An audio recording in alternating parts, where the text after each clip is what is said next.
This is a programme of 6 talks about hypocrisy. Voices from Germany, Uganda, the USA, Canada, Ireland and India share their personal experience of the Catholic Church in its treatment of people's sexual orientation and gender identity. Let me just introduce you to the first 3. Biggie, which is not her real name, is living underground in Uganda, where she works heroically to help those most affected by the country's new anti-homosexuality bill, which prescribes capital punishment for offenders. American Jamie Manson then explains the Catholic Church's constantly changing understanding of what it considers natural in the area of sexuality, reproduction and ordination. But first, we hear from Miki Herrlein, from the successful German campaign group Out in Church, which has played a crucial role in the shaping of the synodal path in their country. Hello, my name is Miki Herrlein, my pronouns are they, and I'm non-binary and I'm speaking to you today as part of the German Catholic initiative Out in Church, for a church without fear. In January 2022, Out in Church made headlines as 125 queer employees of the Catholic Church in Germany publicly came out as gay, lesbian, bisexual, transgender, non-binary, intersex and much more. Up to that point, employees of the church would still run the risk of being fired for making a queer identity or same-sex relationships known to the public. The resulting atmosphere of fear and secrecy and double lives lived by queer teachers, social workers, nurses, priests, and many more, got challenged when we stood up together and made our truth known. In Germany, the churches are privileged with their own labor law that might vary from state labor law. While our constitution states that no one must be discriminated against on basis of their gender, the Catholic Church is able to exclusively employ men as priests. While the public and private sphere are separated in state law, the Catholic Church may fire employees based on their marital status or private relationships if they go against the Church's teachings. This concerns mainly people who are divorced and people who live in same-sex relationships. But both divorce and same-sex marriage is legal in Germany, but condemned by the Catholic Church. When Out in Church first came into existence, a change of Catholic labor law was amongst our strongest demands. Some of us had experienced their entire career in fear of being found out. Always torn between the love for our church and the service for the people on the one side, and our love for our partners and ourselves on the other side. Despite the many testimonies of fear, hurt, and discriminations, most German bishops, upon seeing the public interest in Out in Church, were quick to claim that they condemned discrimination on the basis of sexuality. In December 2022, just shy of a year Out in Church started, we saw the introduction of a new Catholic labor law in Germany. The new law highlights the value added by diversity and explicitly includes sexual diversity in that statement. Furthermore, henceforward the public and the private sphere are to be separated, and same-sex relationships, amongst other things, cannot be persecuted any longer. Despite this massive progress, some questions, as for example the job security of transgender and non-binary people, remain still unanswered. Doubtlessly, this first success was helped along greatly by 3 things. Firstly, the big public interest and coverage of the campaign. Secondly, the public distrust against the Church, sparked primarily by the ongoing crisis of cases of sexual abuse of minors by church officials and employees. And finally, the so-called synodal path. The synodal path was created by the German bishops and the German Catholic lay people organization as a reaction to the aforementioned crisis of child abuse in the Church. For 3 years, clerics and lay people discussed issues of power distribution, including women's rights and doctrines of sexuality. And by chance, there were several queer people amongst the synodal assembly. And they testified for the community and managed to obtain several documents regarding the rights of queer people in the church, including the change of labor law, introduction of blessing ceremonies of same-sex couples, and discussion of transgender and intersex issues. However, many of those advances are still challenges ahead. And many are issues of global scope rather than just concerning Germany. Most are aware that the Catholic Church is a big global player when it comes to hostility against queer people. As recently as 2021, the Vatican declared that same-sex relationships must not be blessed by the Church. In 2019, the Vatican published a document, Male and Female, he created them, claiming that transgender and intersex people are part of a dangerous ideology aiming to destroy families and society at large. Most statements on queer existence made by the Vatican or official church documents, such as the Catechism, are frightfully misinformed and contain little to no research, let alone sources that consult actual queer people. Hostility towards the queer community is a global trend, going far beyond influence of the Catholic Church. The trans murder monitoring of the human rights organization TGEU reported 327 murders of trans, non-binary and gender non-conforming people worldwide last year. The vast majority of those killed were trans women or trans feminine people who were Black, indigenous, or of color. Many of those killed were migrants, many were sex workers, and the combination of transphobia, transmisogyny, racism, and sex worker hostility kills in particular. The monitoring data shows this again every year. Most of those killed were between the ages of 30 and 40 at the time of their deaths, with the youngest person identified being 15, and the numbers have been rising steadily in recent years, with a peak of 375 people murdered in 21. Hostility against queer people has a fundamental function for strengthening of right-wing ideologies. This is a trend not unfamiliar to a German perspective that is sensitive to our history. 2023 marks the first year since the end of the Second World War in which the government officially acknowledged that queers, especially homosexuals and trans people, were amongst those groups systematically targeted and murdered by the Nazi regime. Those who stir up fear of certain groups of people and sow hatred will also be able to destroy them more easily. That is as true as it is today. And we mustn't forget, 90 years ago, the Catholic Center Party voted for Hitler and his enabling act. In doing so, it helped him to obtain the 2/3 majority that was needed to invalidate the Weimar Constitution and abolish democracy in Germany for the time being. Today, we once again witness an uprising of right-wing ideas. The most prominent connecting point between Christian groups and parties and right-wing parties in Germany is the hostility towards queer people and gender equality. Especially now that we see a rise in anti-trans and anti-queer propaganda and laws worldwide, we must remember that the foundations of our religion are not hate and xenophobia, but love and inclusion of all, especially those who are discriminated and persecuted. Out in Church fights against many fears, not just in church, but we will only be successful if we become many, if we become a radically inclusive church that clearly distances itself from right-wing narratives, opposes violence, and focuses on the cause of Jesus. Jesus spoke neither of gender ideologies nor of homosexuality the way we know it today. He stood with the oppressed, and he himself lived a life much different from what society deemed morally acceptable at his time. Out in Church stands for a queer inclusive church and theology. We want to remember our roots, connect and help each other, and we stand with the women's right movement, Black theology, the poor, and all others unjustly marginalized, by being proud and making ourselves visible.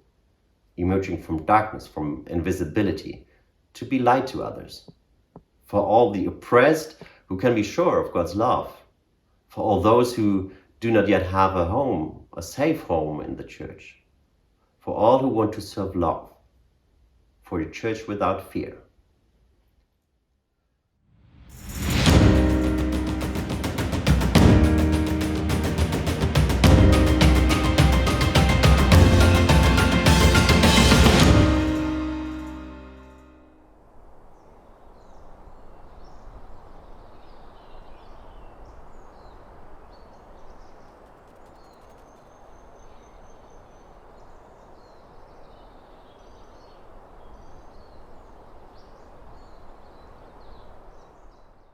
My name is Chowallur, the Executive Director of Freedom and Rome, Uganda.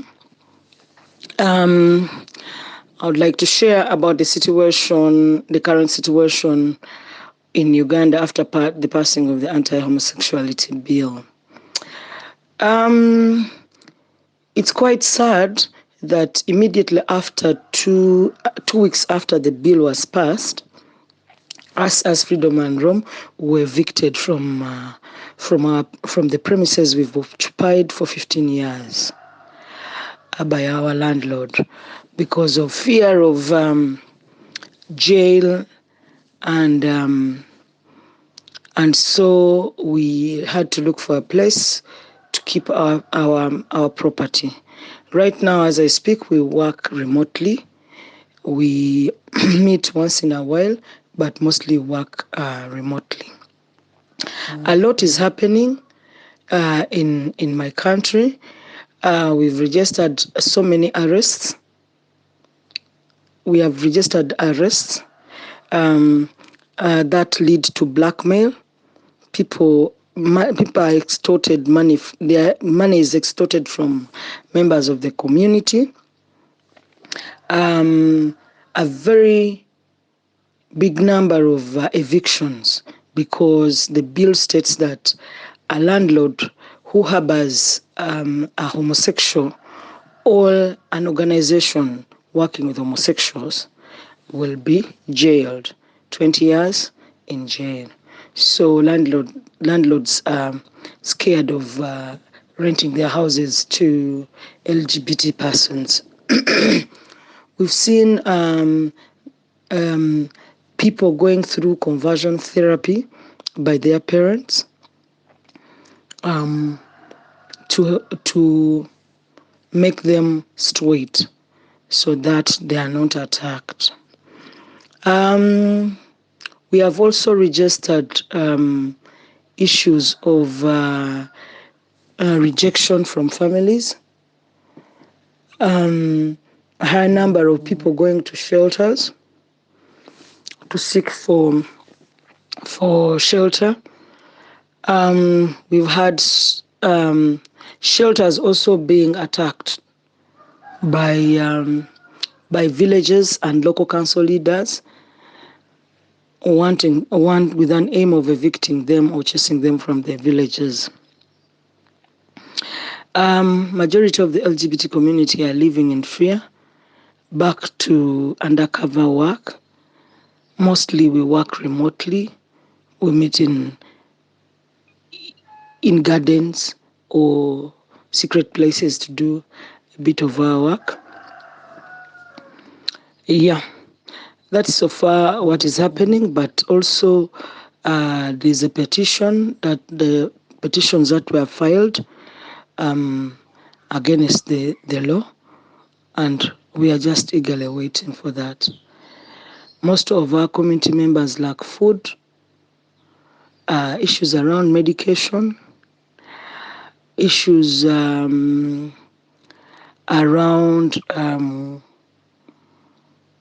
where to stay. Yeah, in a nutshell, that's the situation. I would like the Catholic Church, mainly the Pope, to speak to the President of Uganda to repeal the anti-homosexuality bill, because it is inhuman.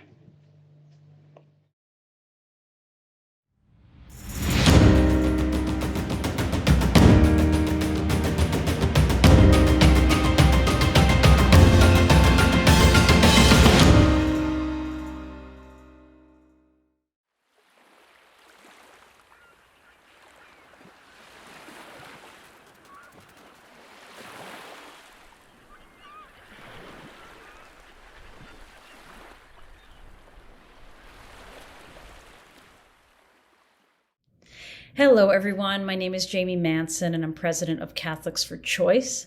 Catholics for Choice has been around 50 years, and its mission is to encounter, educate, and embolden Catholics and other people of faith to talk about abortion, contraception, and other reproductive freedom issues. What I want to present to you today is actually a video I've done previously, and the video is about the Catholic Church's understanding of gender.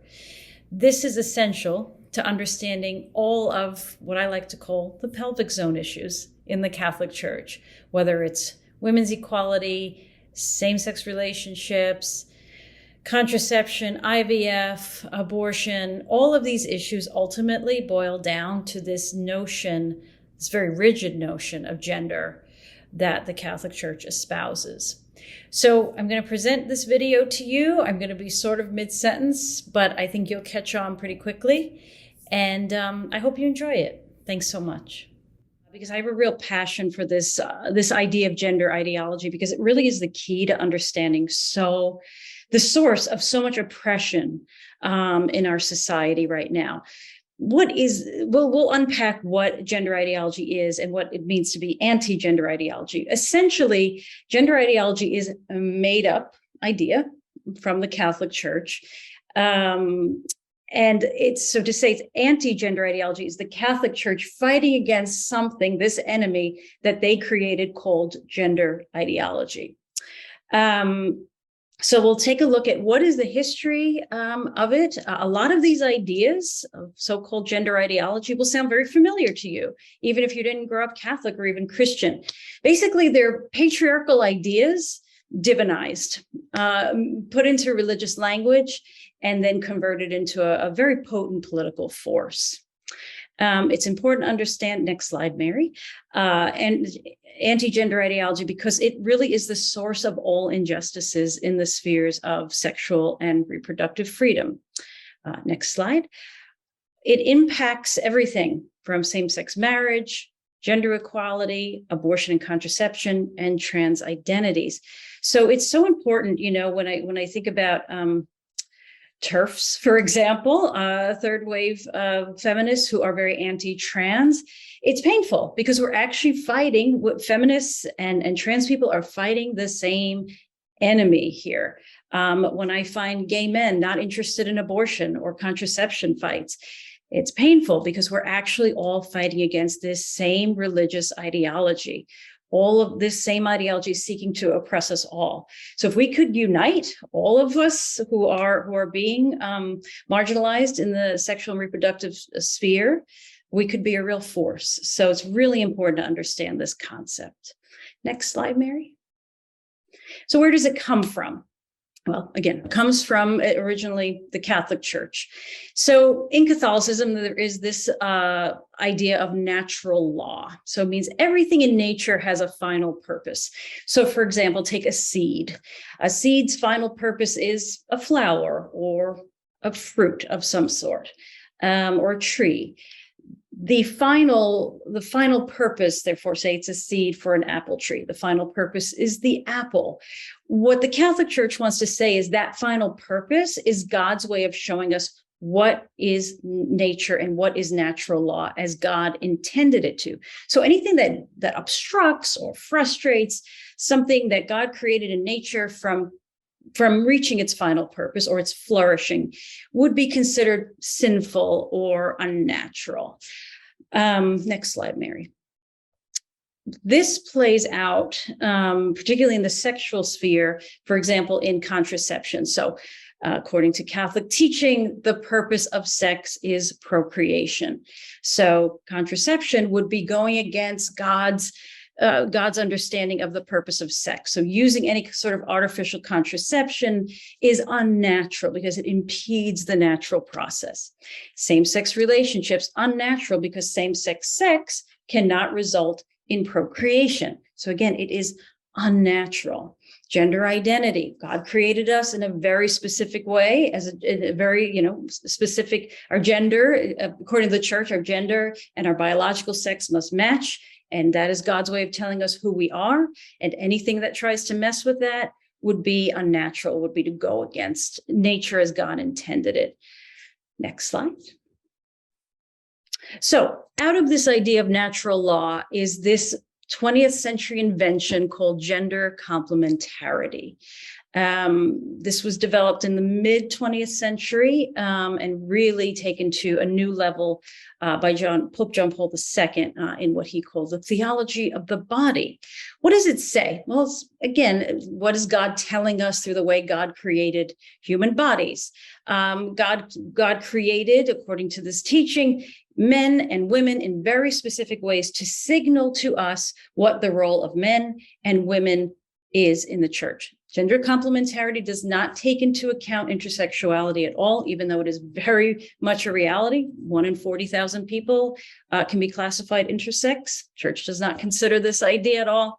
So it's really about strictly biological men and women. And that's really the struggle with this issue of natural and gender complementarity, is it reduces the human person to their biological sex. It doesn't take into account the totality of the human person, who we are emotionally, who we are spiritually. It just sees the biological reality, and it uses that to read into what God wants for the human person. So in the case of gender complementarity, it's really this basic, folks. I know, shocking, but when God created the penis, it was God's way of saying men are meant to take initiative and be leaders and be an authority, versus the way the vagina, which is God's way of signaling to us that women are meant to be vessels for men. You'll see that quote from John Paul II about women. We're meant to be nurturers, and we're meant to be servants. So again, our biology is our destiny, essentially, is what we're trying to say there. Next slide, Mary. Thank you. So basically anything that goes against this idea of gender, there's these very rigid gender roles that the church says God created to be, so we can't argue with it. Anything that goes against that is considered unnatural. Next slide. Now, John Paul II, he became Pope in 1979. And it was around the time he saw the influence of feminism playing a big role in the church. He saw churches like the Episcopal Church starting to ordain women, and he got nervous, and he said, "Oh my gosh, women are going to try to get ordained in the Catholic Church, and this is the worst thing that can possibly happen," according to him. So he needed to develop a new theology to building upon his theology of the body. He said, "I need to give women a special role, because they're not going to understand why they can't be leaders, why they can't be priests, why they can't have decision-making power or be an authority." So he created this idea of feminine genius. And again, it's very much a gender complementarity idea, because he says, really, God has created the uterus or the womb, he would have called it, to signal to us what women's deepest and most essential vocation is. Because we have this unique gift that we can gestate and we can give birth. And so for him, this was God's way of saying, women, you can't be leaders, you can't have authority or decision-making power, certainly not in this church, but look at this wonderful gift you have. Look at this thing you have that men don't have. Aren't you special? So it's very effective. These ideas continue to be very, very, very powerful in schools like Notre Dame, for example. Notre Dame is very powerful in exporting ideas about gender complementarity into the political space. And you meet students who come out of there very often. They've been very inculcated in this notion of gender complementarity, and it's a struggle to deprogram from it.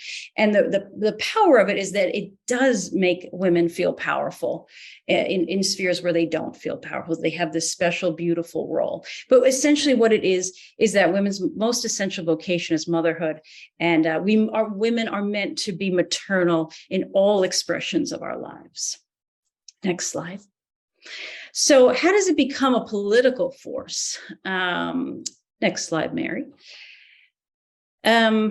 Well, it was created, really, the ideas come in the 1980s through John Paul II's papacy. They sort of see this fruition in the 90s. And some Catholic NGOs, very conservative NGOs, start to really use it as a political force. And they say, this is, for example, the Roman Catholic Family Council warns that this notion of gender is a growing threat to the family and to biblical authority. They started to heighten this sense that gender ideology was breaking apart the family, was destroying heterosexuality as natural law, was destroying gender roles, was threatening God's creative power, and even civilization itself. Both Pope Benedict and Pope Francis, believe it or not, both saw it as a threat to world stability, this notion of gender identity that they created. Next slide. We really see it come into play in a powerful way in two UN conferences. The first one is 1994 Conference on Population and Development, but then really in the 1995 Conference on Women. That UN conference was when the UN made a very deliberate move to make sexual and reproductive rights part of human rights and women's rights. Why is the Vatican at the UN? What's happening? Well, the Vatican, because it can technically be classified as city-state, has a special role at the UN. They have what's called permanent observer status. And so what that means is they can take part in treaty negotiations, they can ratify treaties, and they can obstruct treaties in those negotiations. And this is what they did in a very big way in 1995 at the Conference on Women in Beijing. They created this notion of gender ideology. They saw it becoming very, very powerful. And it's important to note, only the Catholic Church is the only group with this kind of power at the UN. No other religious group enjoys this kind of power. It's extremely effective. They are almost as powerful as a member state at the UN. Next slide.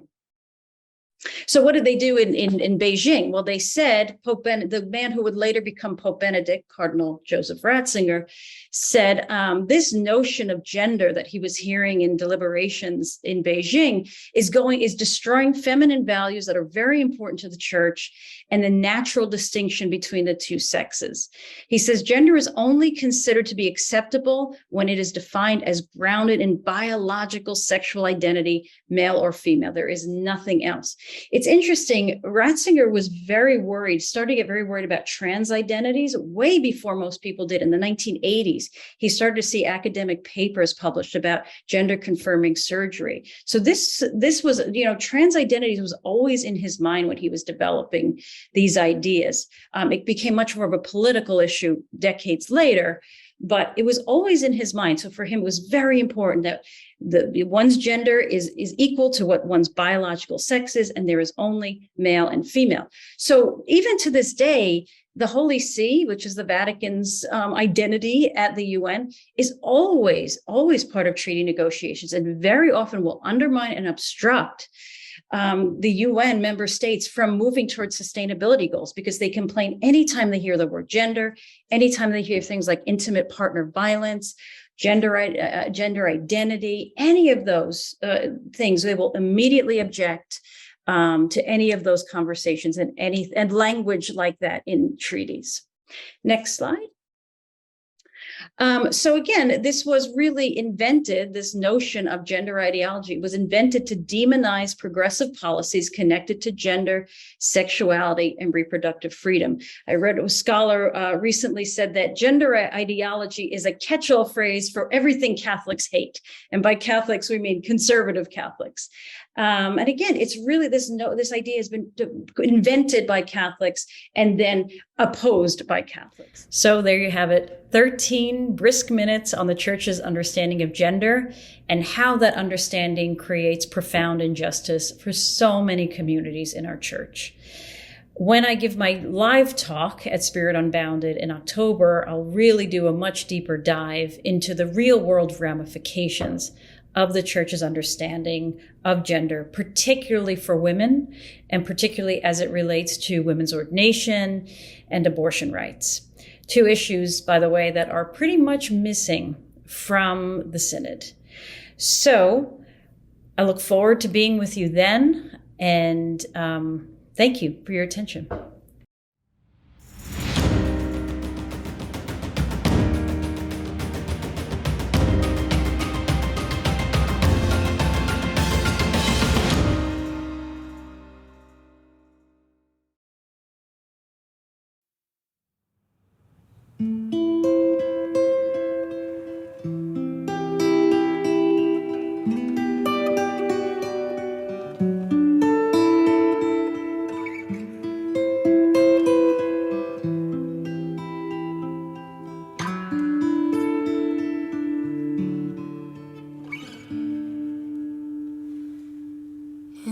garden of our Savior. No flower grows unseen. His kindness rains like water on every humble seed. No simple act of mercy escapes his watchful eye, for there's one who loves me. His hand is over mine. In the kingdom of the heavens, no suffering is unknown. Each tear that falls is holy. Each breaking heart a throne. There is a song of beauty on every weeping eye, for there is one who loves me. His heart it breaks with mine. Oh, the deeds forgotten, or the works unseen, every drink of water flowing graciously, every tender mercy you're making glorious. This you have asked us, do little things with great love, little things with great love.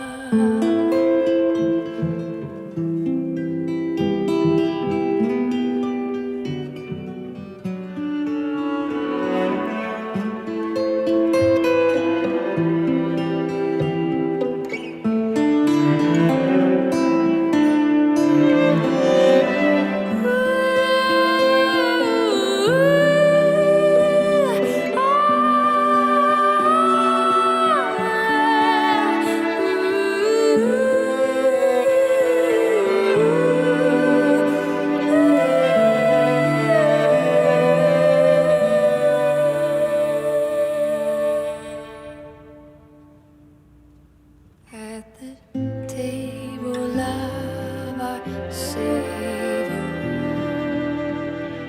no mouth will go unfed. Children in the shadows, streaming raise their heads. Oh, give us ears to hear them, and give us eyes that see. For there is one who loves them. I am his hands and feet.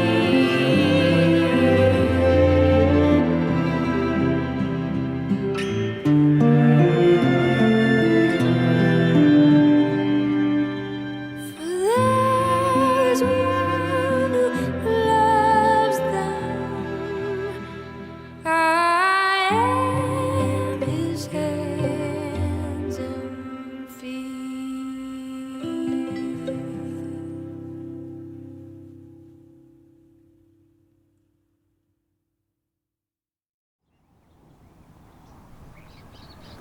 Mark Guevarra was a lay minister in Canada until his archdiocese turned down his support group for LGBTQ people and fired him.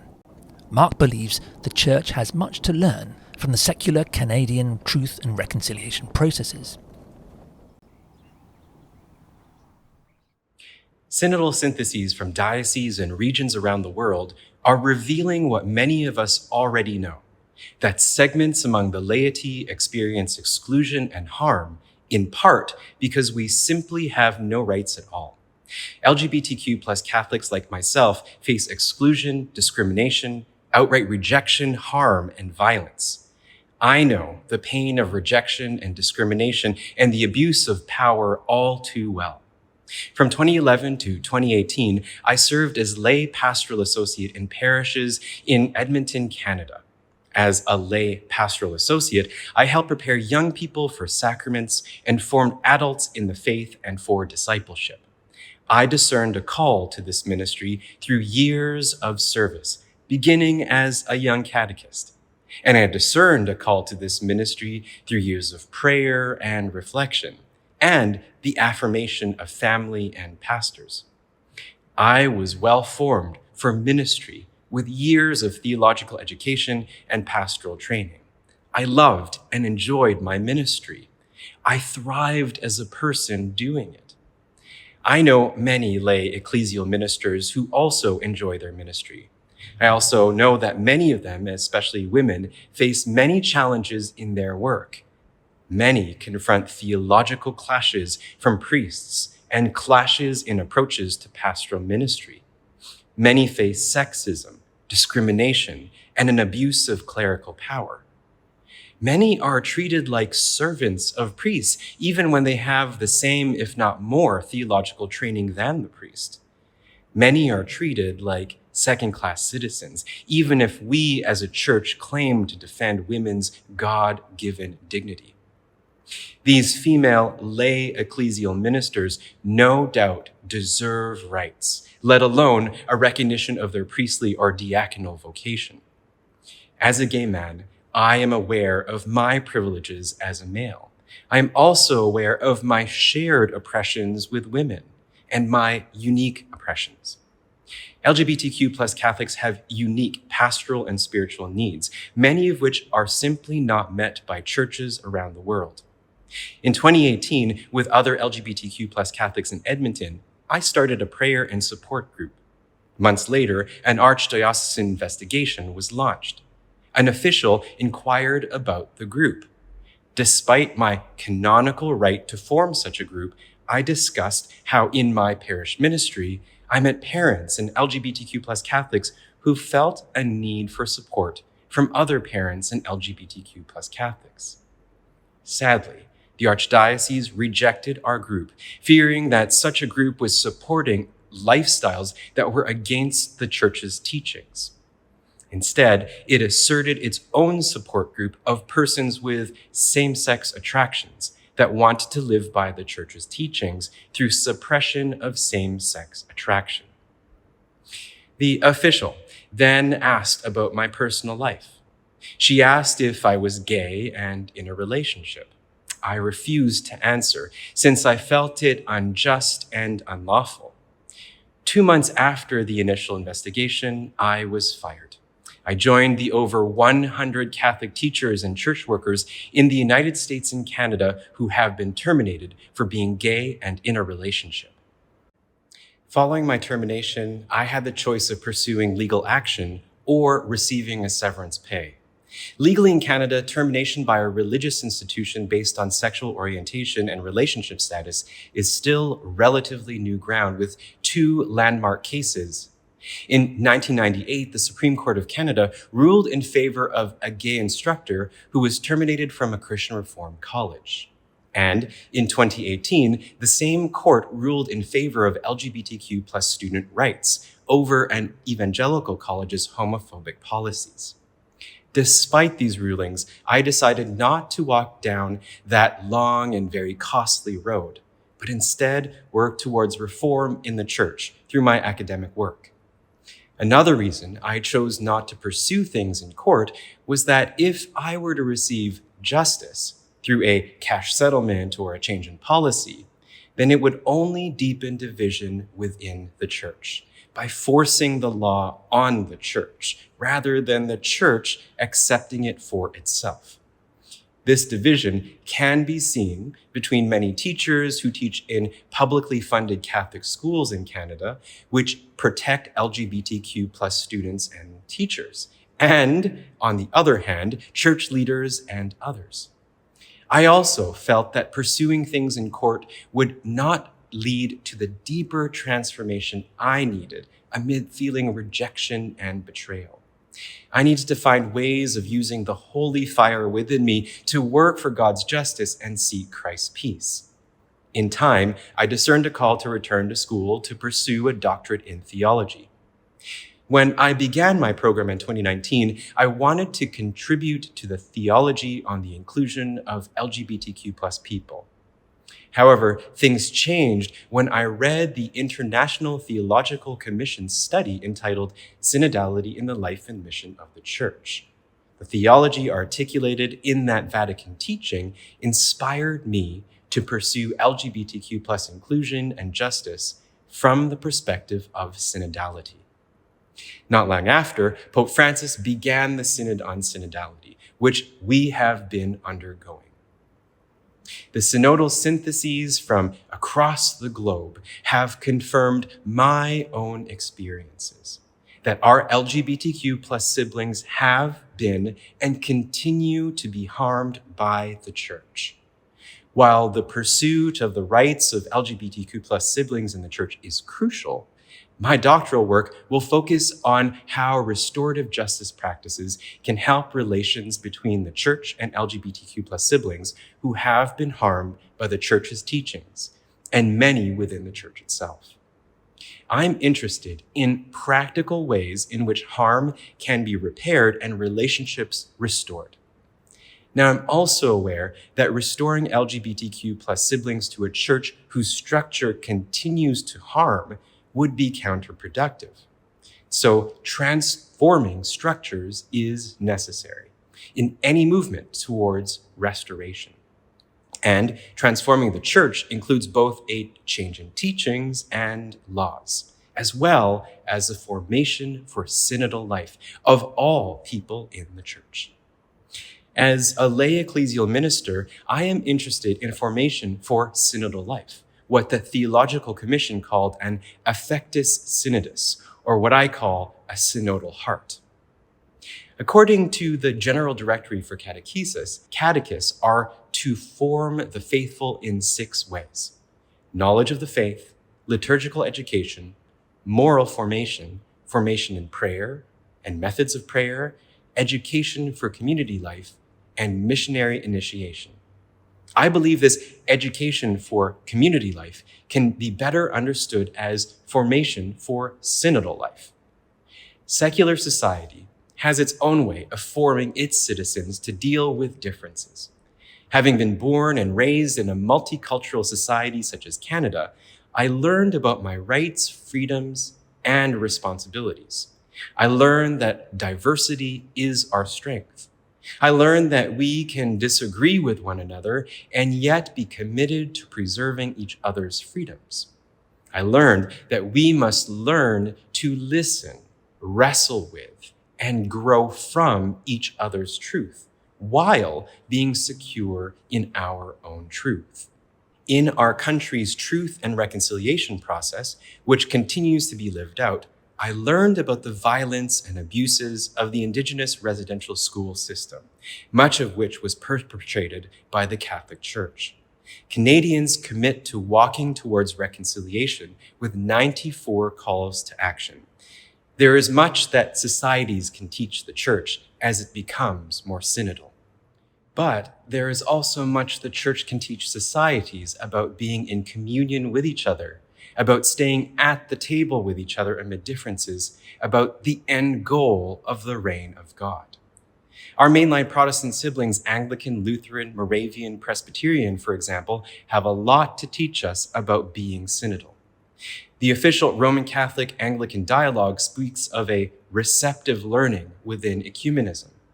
Indeed, we have much to learn from our siblings who have been on the synodal road for longer than we have. Concepts such as theological provisionality remind us that God's reign continues to be revealed to us, and so we must keep our minds and hearts open to how the Holy Spirit continues to speak to us, perhaps in new and challenging ways. Efforts by the Anglican, Lutheran, and Presbyterian churches in Canada at reconciliation with Indigenous peoples have much to teach Catholics, such as naming and working towards ending colonial attitudes among the faithful, working with and empowering Indigenous leaders to educate the faithful and build up the church in their way, and celebrating liturgies in Indigenous languages. Working towards healing and reconciliation, restorative justice, is a necessary part of the journey to become a synodal church. However, as I reflect on my own faith journey, I am also convinced that even if women and LGBTQ+ people were to gain more rights in the church, that will mean nothing if clergy and laity don't experience a change of heart. The Catechism officially teaches that homosexuals are to be treated with respect, compassion, and sensitivity. And yet, we know this is often not the case. Religious education, catechetical formation, seminary formation, Catholic spirituality, all must be reformed so as to enable the faithful to touch the wounds of the other and be transformed by them.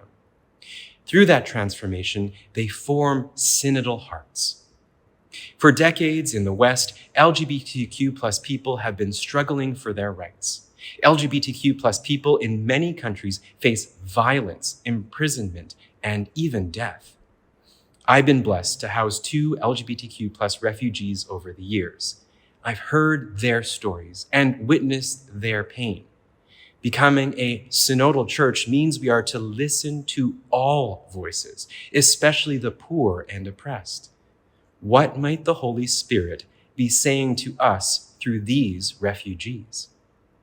Sunday after Sunday, we profess that we are one body in Christ, and yet many of us don't even know the names of our neighbors sitting in the pews next to us.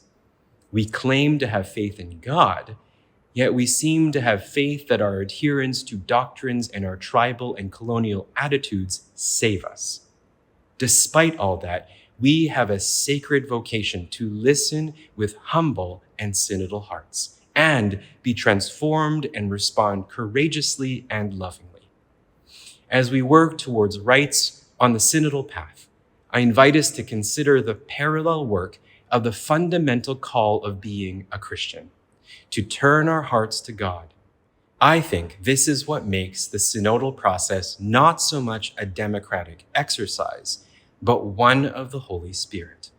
We must address the hatred and fear in our hearts, and this takes vulnerability and humility.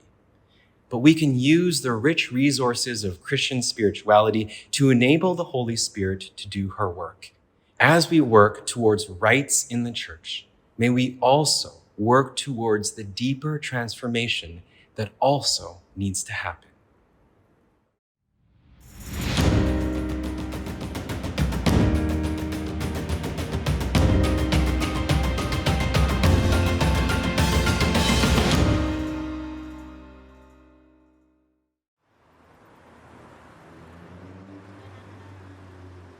Irish priest Bernárd Lynch ministered to the HIV/AIDS community in New York at the height of the AIDS crisis and is one of the few Catholic priests who is open about being gay. If clergy don't come out because they want to stay in the church, he says, then the church is an empty tomb. 50 years ago, as a newly ordained priest, I was marching in Northern Ireland to protest the unlawful killing of fellow Catholics by Her Majesty's forces in Derry. Unarmed civilians simply seeking co-equality in voting, jobs, and housing in the land of my birth. As a young priest, this was my very first taste of what my future prophetic priesthood would mean. Almost 10 years later, in New York City, the AIDS pandemic hit us like a tsunami. Young men in their 20s dropping like flies. 600 of Dignity New York, to which I was priest and theological consultant, died from HIV/AIDS. As they suffered the most ignominious of deaths, I went to City Hall and testified publicly for Intro 2. This was to protect LGBTQIA+ people, again, against discrimination in jobs and housing. As a result and consequence of my advocacy, I faced 15 years in jail on trumped-up charges by my church, who in collusion with the FBI tried to destroy me and those who worked with me for change. After a trial that lasted an entire year in court and a cost of $100,000 to my religious order, Societas Missionem et Afros, for my defense, eventually my vindication and innocence was declared. These dialectics of the abuse of power by church and state have been foundational in my search for meaning and what I am living for.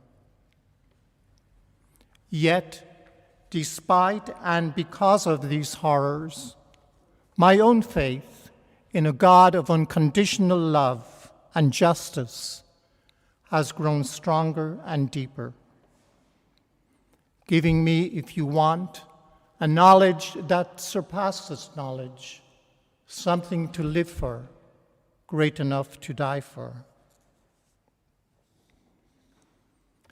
HIV/AIDS, as you know, was primarily first named in the global north, Western Hemisphere, amongst gay men. In living for and searching for meaning with this much misunderstood and hated minority, I found that sexual integrity and spiritual enlightenment were and are the most profound freedoms achieved by people in this darkest of winter. This gift of integrity for all people, straight and gay, has wrapped itself around my soul. Now, like all servant ministry, we receive from those we minister to far more than we ever give. It is the slave, after all, that always sets the master free. Instead of the lies told to me by my church, and I quote, that AIDS was the natural result of unnatural acts, a lie believed in by many of all faiths and none, I discovered and came to know in my sisters and brothers they contracted AIDS in trying to experience affirmation and acceptance, to know, like all of us, some human touch, some kind of love. In the words of W.H. Auden, we have had the experience. Let us now not miss the meaning. I try here for a few minutes to outline the glorious Catholicity of human life. The truth that everyone and everything in our wonderful universe is connected.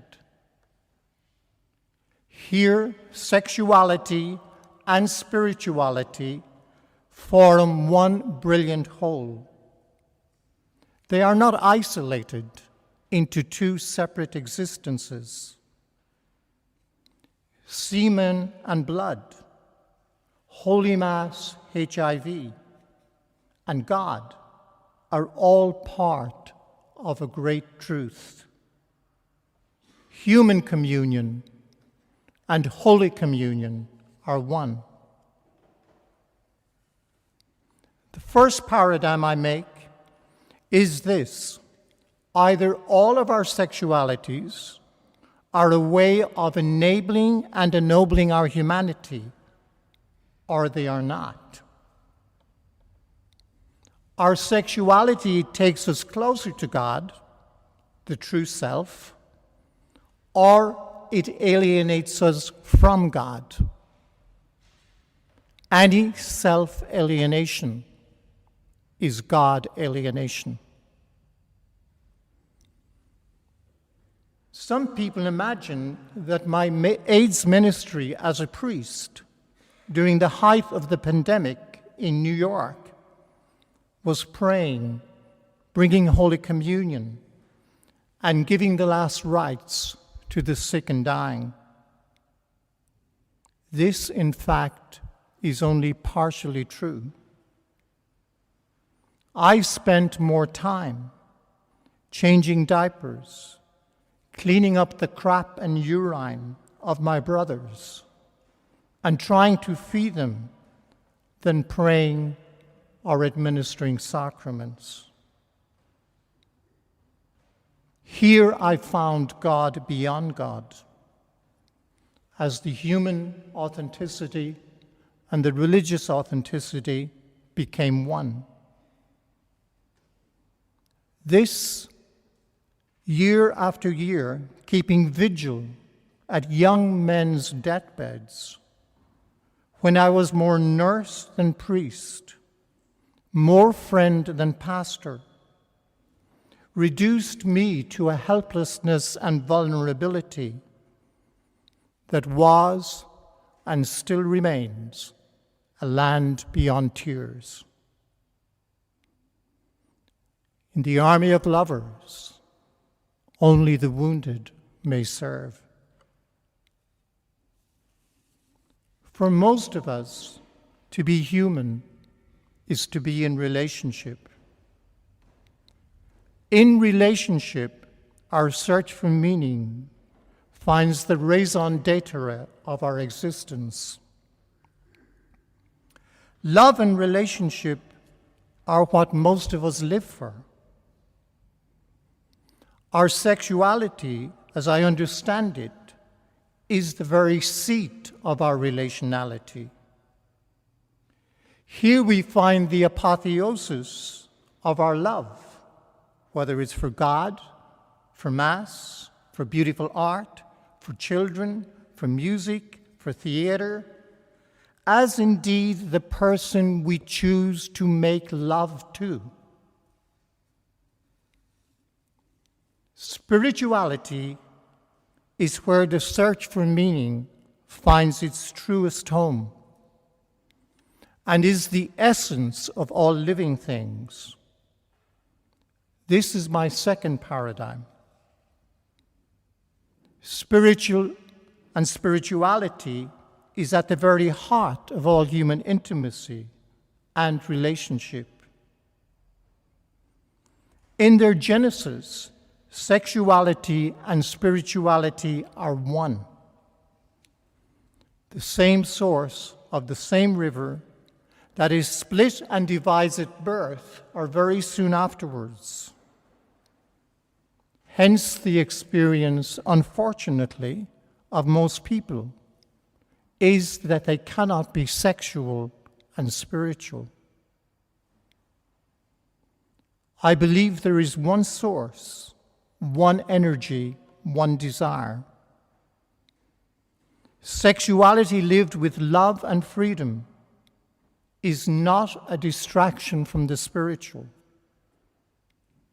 The deeper we go into our sexualities, the more we understand our spirituality.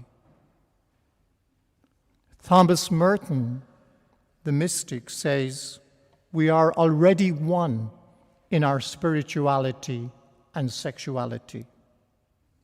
Their separateness is an illusion. St. John of the Cross and other mystics says, here on the mountaintops, there are no laws, there are no trodden paths. We must find the path by walking it. Now, this is part of the Catholic Church's mystical tradition. Yet coming out in the Church, in all churches at a level, for thousands of LGBT plus people has unfortunately meant coming out of the Church. Coming out of the closet, a process the Church should be enabling and ennobling, is a process which must be experienced more often than not in the secular world, rather than in what passes for Christian community. It is inexcusable for those LGBT plus Christians, bishops and priests, who choose not to come out because they want to stay in the Church for the wrong reasons. The institutional Church has meant for them more than just a closet. That Church is an empty tomb full of dead people's bones. As we know, love, whether it be of people or of God, cannot be taught or preached to us. The only way to give you and I the experience of being ourselves equal, dignified, and graced is to treat us with dignity and to be graceful to us. As everyone knows, we learn to love not by being told to love, but by being loved. I pray the day when the universal Church, together with all world religions, will lead the way to freedom in love for all people, believer and non-believer alike. This is my dream. This is my hope, my meaning, what I live for.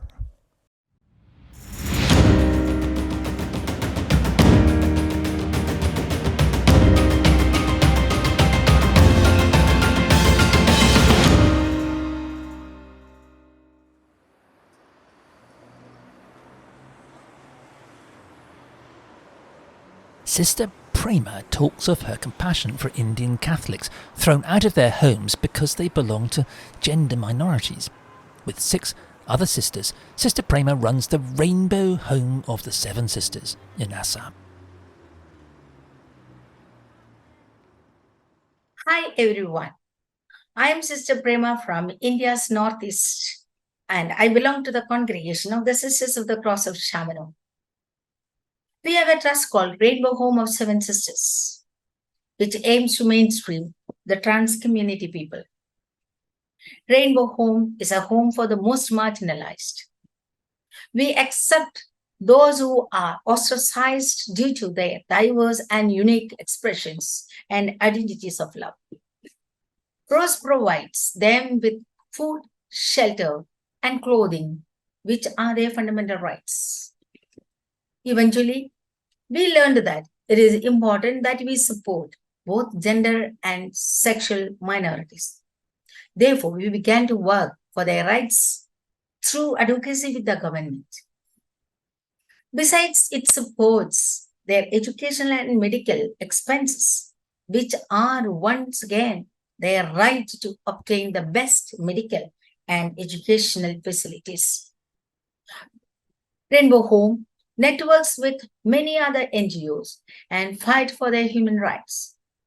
I'm indeed glad to mention that we handhold with Bridge Embrace and work for the Catholic LGBT plus community in India. Right to freedom is their fundamental right, and they should come out without any fear from their closets and walk freely in the society with pride and dignity. For this, we organize program to sensitize universities, colleges, schools, and different other institutions. We question the society. Why can't we think of another way of loving? Something different from the stereotype way of loving, which is well accepted by the traditional community.